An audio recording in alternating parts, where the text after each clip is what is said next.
And we're recording. All right, welcome to the AfterParty, conversations with SpyParty players. Today I'm joined by the Boat. Is that how Hey, you want what's to up? pronounce it? Yeah, sure. No, that's perfect. The roll-on floor laughing boat, which sounds like not the appropriate thing to do in a boat.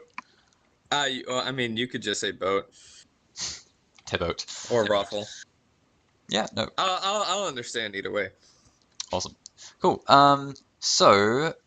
Like each time we do this, we like try and find some specific thing to talk about, and I guess the thing we're going to talk about today is what uh, like the way in which you play and how that might differ from other people or be similar or whatever. Yeah, sure. I guess I'll just start off by saying, typically when I see somebody that's new and I haven't played with them before, obviously I don't know what kind of mindset, they have when they go into the game. Because Hmm. there's some players that will attempt, like a swap statue in the very beginning of the match. There's other players that will tend to play it a little bit slower. Um, People just have a different mindset. And generally on the first few matches, I always try to play play it sort of slow just to get an idea of how the other person plays, especially when you're playing sniper and you get to see how they play as a spy. And um, typically they have certain maneuverisms, and it's just easy to kind of get the hang of what they do. And then later on, when you start getting into like a meta game, especially with someone that's probably played like what 500 plus games, Yeah, you with start with to someone who's played too much. yeah, then they against these kind of people, that they understand, AI movement. They understand that certain, like, for example, at the statues, um they have the inspection cycles where they just hold the statue and it's completely still, and then maybe they raise it up in the air and then they put it back in its default position. Mm, I know that an AI won't do that for more than 2 cycles. Another example would be like, if an AI were to pick up the suitcase and the ambassador is inspecting a statue, then the AI will obviously put it down, whereas other people might, especially people who are not familiar with the AI that the NPCs have, they'll just probably make a little twitch here and there, and then they'll even attempt to give the suitcase to the ambassador, and then they'll realize, oh, this isn't working, and then from there you can kind of figure out what how experienced they are. mm. Yeah, and that's certainly the interesting thing when like approaching somebody is uh like when I find when I play somebody who's like got not too many wins, I tend to like I'll start out by making prejudiced assumptions of like, well, I'm going to assume that this person like doesn't know how to return a briefcase, and so I'm going to lowlight people who return briefcases until I know that they can do it. Yeah, I also get into the because when I'm playing against higher level people, I also assume that they have that mindset. So you just try out many different things. Like for example, if you notice that you yourself are not like putting up suitcases, then next round you'll attempt, to do all the suitcases or something like that. Hmm. Yeah, this is, I realized I skipped a step, but the way I tend to open is by getting the interviewee to describe what Spy Party is. So I just realized we talked for like 5 minutes about specific details, and there might be people listening who are like, what are they talking about? So, in your own words, what would you describe is Spy Party? Spy Party is basically a mind game. There's a spy and a sniper, and then the sniper tries to predict it. Well, obviously, the spy has his own goals. Like, he has to go around and do certain objectives and win. But really, what it is trying to predict That's a bit clever. or trying to know the mindset of what the other players is thinking. Obviously, for the sniper, all he's really doing is just moving around and then inspecting the entire area. But really, the challenge is when you're being the spy, is knowing how to play your game. And then when you know how to play your game correctly to confuse the sniper, that's where the game really is, and Hmm. that's where mainly the enjoyment from it comes in. Yeah, heard a lot of people saying that because of that, they find the spy more entertaining because there's a sort of act uh of there's a thrill out of tricking another person that you don't get as much from the sniper role. Do you find that, or do you like enjoy both for different reasons? No, man. Like I enjoy, like tricking people out. There, like for example, there was a guy who I don't know his name, but he was on YouTube. He posted a video on YouTube, and it was called "Always Play the Monopoly Man," and every single match he would play the Monopoly Man, every single one.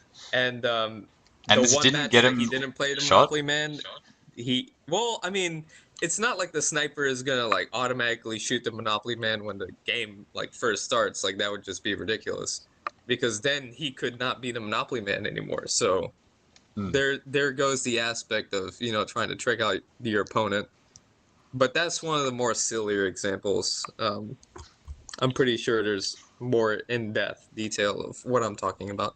Yeah, I mean, stuff like that sort of works as a gimmicky joke, but after a while, it sort of will just feed into the snipers meta of like, okay, well, if they are doing this like 80% of the time, then I'm just going to highlight Monopoly Man, and now suddenly, if you're trying to trick me out, but you are Monopoly Man most of the time, then you're just giving yourself a highlight, so it's not ideal.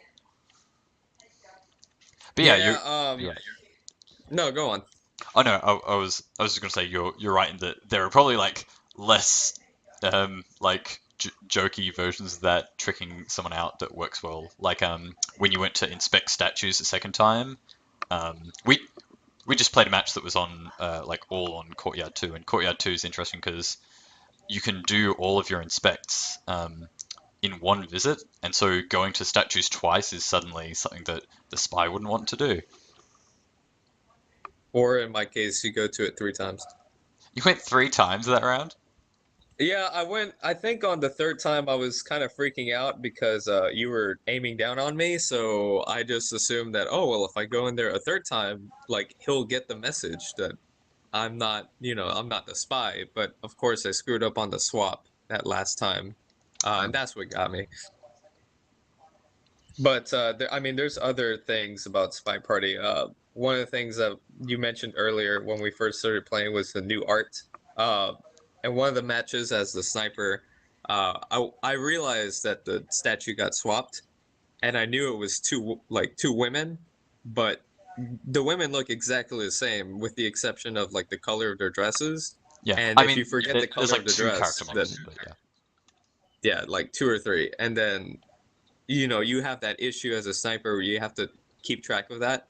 Whereas in the new art style, the characters are actually like completely different from one another. Like you have the diversity of the characters. Hmm. Yeah, I'm like in retrospect, I'm wondering like how much that is true, but also how much that was the fact that we were playing. Uh, I think is Courtyard 2 15 people? It is in no. Yes, it is. I believe it's 15 people. Yeah, so that like it might also be the fact that there's like an extra 5 people. But it could be a combination of both, like both having 15 people and the fact that a lot of them are just palette swaps of each other makes it hard to see, or like hard to keep in your head who's who. Yeah, it's also, I mean, Courtyard 1 in my opinion is a little bit more confusing because there's more blind spots for the inspects and the swaps. Hmm. And it's just like harder to keep your bearings, like even with the what do you call it, the topiary, the statue on the middle. Mhm. Also, I mean, on Courtyard 1, there's 16 party goers instead of 15, but I mean, even that little of a difference, like if you were to compare it to say, I think it's Balcony, which has like 4 people, Se you make one little minor mistake and you're finished, basically. hmm.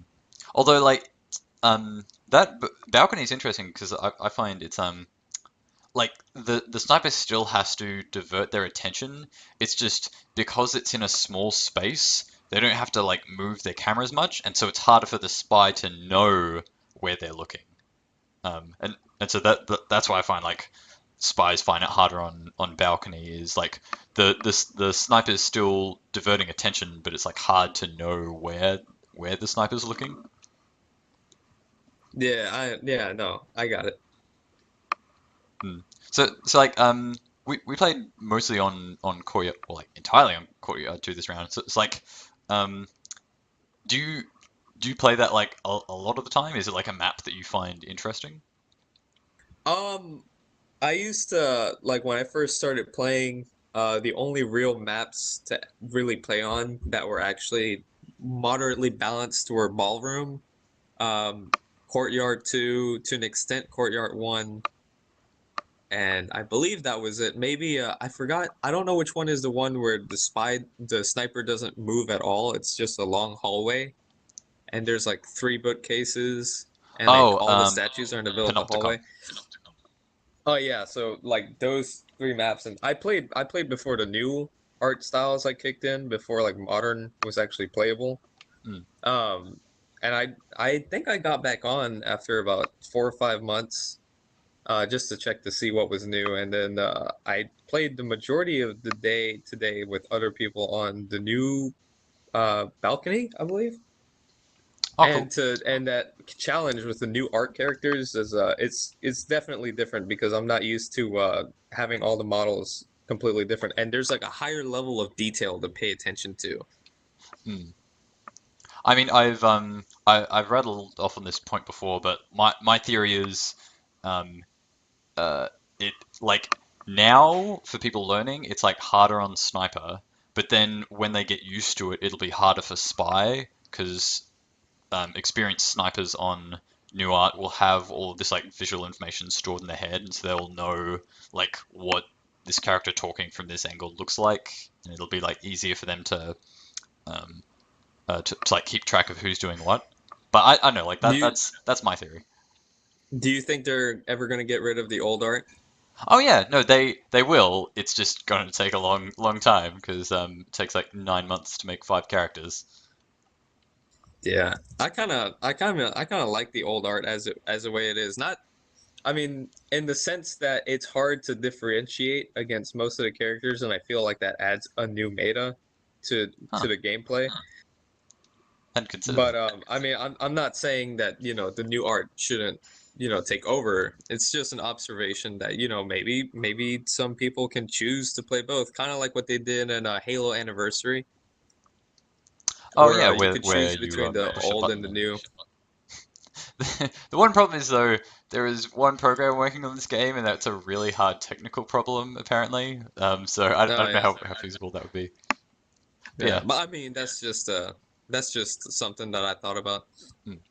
No, so, someone on Twitter, I think it was KCM. He said someone thought there was a serious graphical downgrade bug, and what it was that they started by playing the new art, and then they played one of the old art maps, and they thought it was a bug that all the characters were suddenly crappy. Oh, that's hilarious. How long has the new balcony been out? Um, like the new set of 5 characters, or No, like that, not the new set of five characters, but the map New Balcony. Like, when did that start being like the replacement for the old ballroom? oh wait, okay, wait, are you talking about high rise now? So the I new believe balcony? it's Do you called mean Balcony. modern? Do you mean modern or modern two? I'm like a little confused as to which map you mean. I just looked it up. It's new high rise or high rise. Yes, that one. That was like a couple months ago. It was after PAX that they got that new map working, and now after Chris has done a bunch of optimizing, he's made that the beginner map instead of ballroom. So it's like the first thing that new players play. Yeah, I also find it interesting how, especially if you're gonna play this game and really know about all the visual information and keep, up to date with how the AI performs and how they move around and stuff like that. Hmm. Patch notes are something important to pay attention to. Yeah, like do you feel like that's something that should be displayed on the game itself? Because it feels like not many people would read the forum, and so it's not something that a lot of people playing are aware of. I'm pretty sure they could add like a button to the homepage that just links to the forum. Well, there But there there is. It's just small. oh, there is. I Yeah, never noticed it. yeah. It's on the bottom. It's got a link to the Twitter and Facebook page, the blog, and the forum. Or there could be like a little box that says, "Hey, there's these new patch updates. This is what changed." I remember what was it that changed that one time? Um, Purloin, Purloin changed something about the timing and the way that the paper fades away or something like that. Oh, it Um, it was. It used to. So if you did a green, it would fade at a faster rate, but it would be a fixed starting point. It was the same for swap as well. Like if you got a green swap, then it would instantly swap from the point where it's picked up, and so it made it easier for snipers to be able to see when a green test had happened. Whereas now, within like the range of time that a white test would happen, the fade will happen, but the position in that space is randomized, and so it's harder for the sniper to know if it's a green swap. That was a really long explanation, but that's what I think the change you're referring to is. yeah, no, that's exactly what it is. And like, if you were a sniper and like you didn't know that, and then the next few games you started realizing, hey, I'm killing the wrong person, but I'm noticing like the old green swaps, like what's going on. Uh, if they haven't read the patch notes, and that would have been something that would have been important for them to know ahead of time, especially if you're playing like against like a newbie. It's not like they're gonna tell you because obviously it's not expected for them to read the patch notes and for them Mm, to fully understand like what's going on. mm. Do you spend much time mentoring? Like, do you have much experience with playing newer players? I've mentored like a very few amount, like maybe two or three people. But typically I usually spend maybe half of my time, more than half of my time playing the experienced players. That way I can improve myself. Mm. It's just another way of getting to know like AI movements and stuff like that because I still haven't gotten that down yet. It's kind of difficult. Yeah, it's certainly counterintuitive. I mean, I ask because that's something I'm sort of having trouble with is like uh playing newer players is like I guess from like what you were saying, it's like, oh, it's good to play someone better than you because then they like teach you all this stuff. But then the inverse is, well, there's like such a skill disparity that it's just not fun for the people playing. Yeah, I understand what you mean. Hmm. But yeah, like has that happened before? Like you've mentored somebody just starting out, and you like try and be helpful, but you beat them so often that it's sort of degrading for them, like frustrating. Yeah, I do believe it's rather frustrating for like the person who's being mentored, but I feel like if there was a way to make it because if you pick a map and you pick like one of the beginner maps that was intended for like beginner mentor purposes, you would still have, the score, go against you. And I know that that shouldn't really matter too much, but when you're a newbie and you're starting out and you see that, it might be one of the reasons why you might be a little bit more frustrated, um, why you might lose morale a little bit in that aspect. If there was only a way to say have like a private match or an unranked match where that wouldn't happen and your stats like wouldn't be affected, if you're in that mentor, beginner scenario where obviously the mentor is gonna win unless he lets the beginner, be the winner in that outcome. I Hmm. feel like that would be a good addition.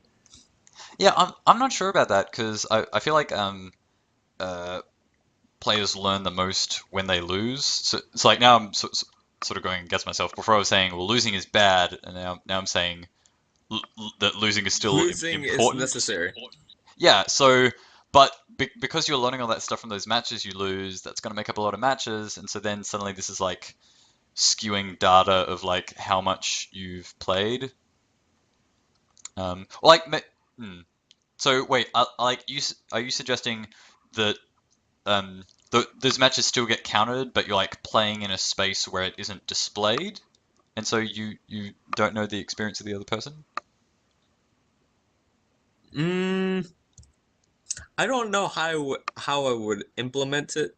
Um, but if I had to make a educated decision here, I would probably make it to where like it would start counting to a point, and then after, say, you reached like 100 match, like a maximum of 100 matches on this map, maybe the game will start like forcing you into like the non-beginner maps or something like that. But when I start thinking about it that way, when you start mentoring other people, you run into the problem of, well, I can only play this many times. So I'm not sure how I would implement it, but Hmm. I just think it's a good idea. Yeah, no, there's certainly lots of accessibility features to be considered. So that sounds like an interesting one. Also, one of the thing, like having being mentored in the beginning, I feel is really important though. It's rather difficult to play this game without any mentoring because the tutorial only tells you so much. It gets you through the basics, but it doesn't really tell you like we mentioned earlier in the podcast, the meta of, tricking out your opponents and the mind games that you have to play. Another thing is the AI movements, the inspect cycles, et cetera, et cetera. Things like that make a huge difference on the playing field. Mm. And that's sort of the challenge when starting out is uh it's a like heap of stuff to It's a learn. huge learning curve, is what it is. Mm. It's like a At learning least ravine. against like other like experienced players. Yeah, yeah. No, it's But yeah, sorry, no, go on. go on. You first. Well, one of the things I've noticed is that I don't know if it's just me, but I've seen that a lot of people are playing this game in like kind of like pairs, if that makes sense. Usually when I get on and there's a newbie, there's usually always another newbie, like around the same like playing level. Other times it'll be like they invited their friends in. Um, I feel like that's also one of the best approaches, as Yeah, no, because at that point I'm I glad feel that like that's the case. you don't really care about losing. It's just about having fun. Hmm. And you're yeah, like Similar to similar to like Monopoly Man. yes. We all learned that Monopoly Man is the most effective character.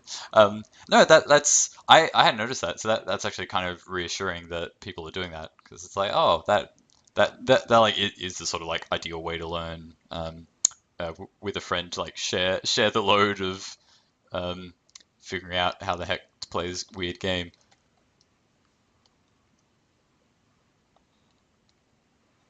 Have you seen? Is there any tells for printing?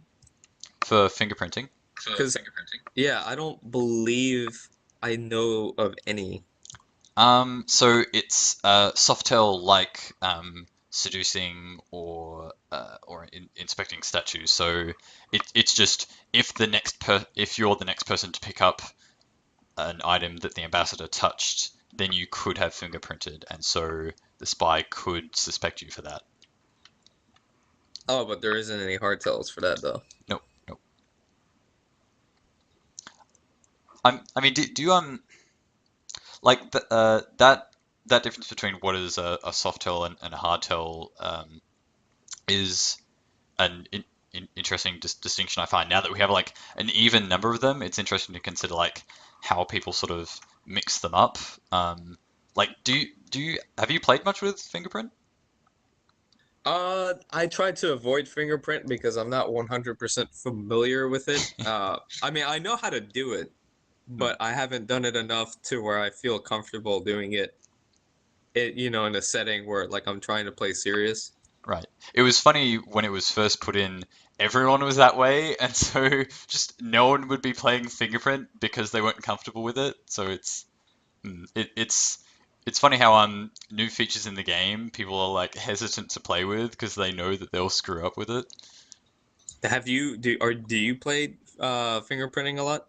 Yeah, I mix it in there, but I sort of raised that question of like how you think about hard versus soft tells because I know like that feels like an interesting consideration to me now of like how much hard information do you put in with your missions and how much sort of soft information do you play with and the trade-off of like how much time it takes. I know it like seems like it's in a interesting place now because we have an even set of soft and hard missions. Like we were playing on Courtyard too, and so obviously we were like spending a lot of time looking at the guest list and statues. Yeah, that's one of the main things to watch out for, especially keeping an eye on the ambassador because of the blind spot that the statue gives you. Yeah, it's a huge blind spot. I believe I remember on the forums I was watching a recording of two really two players that have played several hundred games, compared to each other.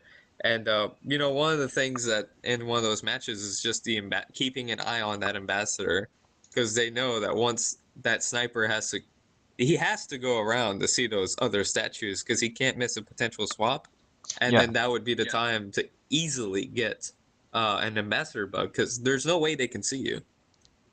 Ah, I hadn't considered that. That's a good point. Like it's sort of taking advantage of reflex Taking movements. advantage of them having to see the hard tells because they're there. Hmm. Yeah, that's something interesting I found when like trying to teach people how to transfer. I find that's a really tough one because people will keep like I mean it's a complicated mission transfer microphone, but people like take the book Transfer out. is, in my opinion, the hardest objective to do. It's the most difficult. Hmm. So like why do you think it's the most difficult? Well, for one, in no matter what kind of action test you do, whether it's red, white, or green, it's always a hard tell, like every single time. And if you were to do it that way, you would have to do it twice. One for taking the microfilm out, and then another one for putting the microfilm back in. And then the other thing is grabbing the book off the shelf, which is a soft tell, unless they mark the book. But here's the problem with grabbing that book and then bringing it over is that once you grab that book, you don't have your hand free anymore. So it really limits you on what kind of multitasking you can do as a spy. Hmm. So really, the only other options you have is like soft tells, such as like seduce, or maybe you could do purloin with your other hand. I'm not 100% sure, but Yeah, I think you can hold. I know you can't pick up a briefcase, but I think you can pick up a drink. I think. yeah, and then even after all that, you still have to go to the other bookcase and hope that the sniper doesn't notice.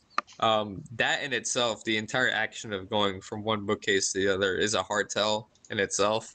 And I just feel like it's the only objective that's like that. Hmm. Although like that's kind of interesting because we were saying before how like fingerprints kind of easier at the moment for the spy to go away with, and so is like seduce. So maybe there's something to having this sort of like continuum of like these missions are harder and these ones are easier. So like the spy's not going to want to do too many of these. I don't know, like it feels like it balances out just by the sake of what people like what mix of missions people tend to do. But maybe that is something where it's sort of the balance is leaning too much on just people meta gaming each other. I don't know. Oh well, I mean, metagaming each other is still pretty fun though. Yeah, it's it's the engine that makes the game go. But yeah, I mean, I always avoid trying to do microfilm, and that's why I like Courtyard too, is because it doesn't have bookcases. So if you're Ah, playing yeah. sniper, you can't do it either. Well, it'll be cool. That new map, Modern. Yes, I'm sort of familiar with it. Yeah. So if, eventually, I feel like that's big enough that it'll be like a 15 to 20 person map. If you look in the back, I don't know if they'll like changes for balance. I hope they don't. The two bookshelves are right next to each other, so you can imagine someone doing a um, running one book to another bookshelf transfer like immediately. It would be awesome if they added kind of like a wall, not completely blocking the bookcases, but kind of blocking the gap in between the bookcases, kind of like the wall in Modern, where it's sort of Oh, uh, in high res? obscures your view of yeah. Yeah, the new high rise. I keep forgetting the name of it. I'm sorry. Yeah. Where it obscures the bookcases, because obviously in that map the walls are pretty open, and no matter where the sniper is, he always has a view of the bookcases Yeah. from any angle. So I just feel like maybe some obstruction might be a little bit more balanced. No, that's a cool idea. I mean, there are like window frames on the map, so you could easily imagine like putting a pane of glass in one of those or something.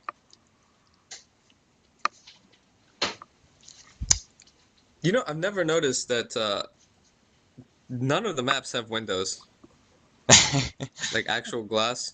It would be hilarious if they added a map where the spy could hide behind a piece of glass and then not get shot.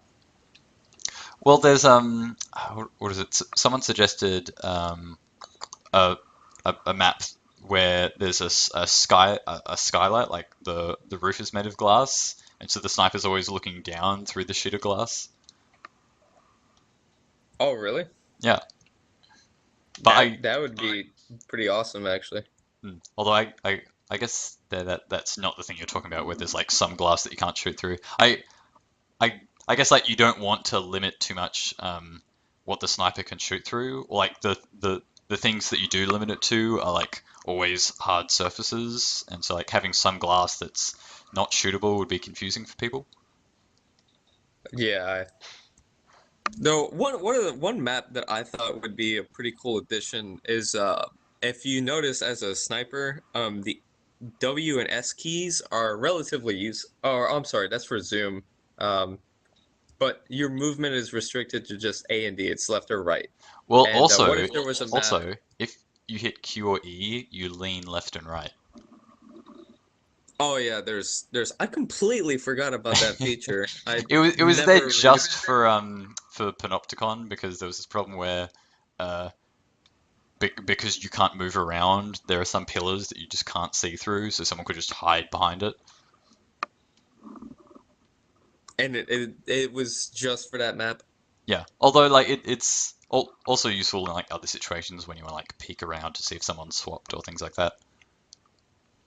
No, I figured it would be kind of cool that they had a map where imagine it's kind of like that one map you just mentioned about the leaning, the Verdana you said. Panopticon? Panopticon. There you go, Panopticon, and you rotate around like a circular room, but the room it would be like maybe a map where the spy has to go through a flight of stairs, and there's a second story that's also relatively open. It might have like a bookshelf here and there. That way, you could add some verticality to the Ah. game. Or you could have like it's like uh the upper balcony, so you have to like climb a flight of stairs, and it's just like an open space where people are. Where all the conversation circles are, maybe. Yeah. Although I can imagine, I don't know, like implementing staircase kind of sounds like it would be difficult, but yeah, no, that's a cool idea. Or maybe a ramp. I mean, All it's right. the same Yeah, we difference. need this to be wheelchair accessible. Oh, I forgot about Hawkins. Yeah, of course you do. I mean, they could cheat and just have an elevator. Well, then the spy would be able to get. He could dance his way in case the sniper manages to figure out who he is. Hmm. Actually, I like how. yeah, sorry, go. No, go on. I was going to say an elevator would be fun because suddenly there's a period where the spy is completely safe Have you? in that they can't be seen. Yeah. Well, I mean, I feel like people would abuse that though. Yeah, yeah. Have you ever been the victim of some spy dancing? Yes, I have, and I've also made other people the victim of that. Yeah, it's rather hilarious because at that point you're just trying to. It's another way of tricking the sniper out in case something goes wrong or you screw up on a purloin. Hmm. As well, I mean, the game tends to lag just a little bit, so I might as well just dance around this conversation circle. Yeah, well, when you have a dense group of people, it can definitely work. No, I feel like with Hawkins, that would be extremely easy. yeah. Although eventually he'll have his own custom pathing system, and so he's gonna like turn at a much wider angle. But yeah, it's uh it is useful for him when like uh, transferring or swapping because he's uh, closer to the ground. Other people often like block him from view, so yeah, he's definitely one to hide things with. Play Hawkins every match. Although the inverse is also funny, where I once went to transfer microfilm, and I waited until someone else was standing in front so that they would like block me transferring. And then when I got there, I realized I was like a foot taller than the other person. It was the queen, and I was a white dress, and so I was like, oh dear. So my head was like very clearly sticking out over the top, so it wouldn't have blocked transfer at all. Have you ever tried playing the entire game with the spy on autopilot autopilot?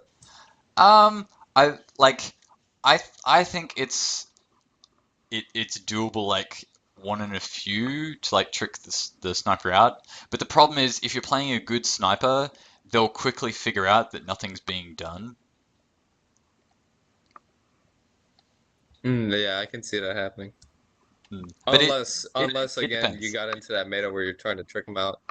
It's like, well, of course he wouldn't want to not take control. That would be stupid. As it turns out, Never to control. I would worst see crap. like at that after report like there's no lines whatsoever like match started, match ended. Wow, great game. All right, cool. Well, hey, thanks Ruffleboat for taking part. I'm afraid I have to call it there, but hey, thanks for stopping No, by and that's having a chat with us. yeah, it's my pleasure, man. Cool. All right. Anything you wanted to say before we head off? Banana bread. Banana bread. Well said. Okay, take care, everybody. All right, see you later, man.